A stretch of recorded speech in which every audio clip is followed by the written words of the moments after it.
Goeiemôre vriende en baie welkom by ons oordenkings op hierdie Sondagoggend. En ons nooi uit na ons eredienste vanoggend 8:00 in Escort en 10:00 in Mooirivier. En met daai twee dienste vier ons ook die nagmaal vanoggend.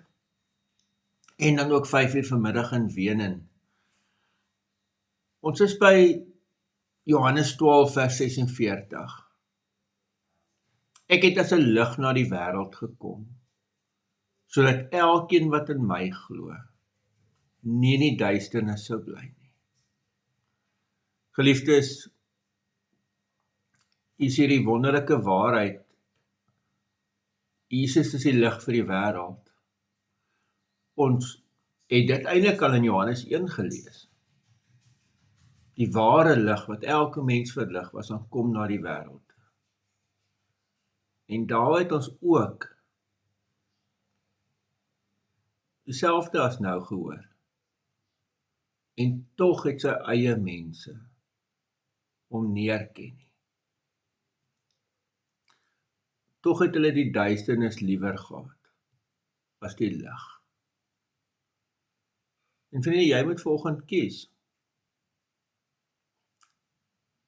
Jy hoef nie in die duisternis te bly nie. Want die ware lig het gekom. En hierdie lig wil vir my en jou verlig. Wil ons uitlei uit 'n lewe van duisternis, uit 'n lewe van rondtas in die donker.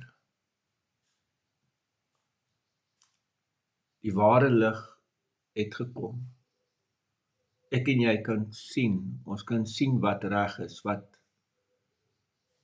lewe is. Kom ons kom leef in hierdie lig. Amen. Here almagtige God, baie dankie dat ons in die lig mag leef. Ons eer U daarvoor.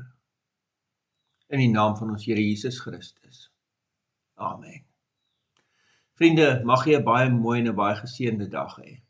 Totsiens.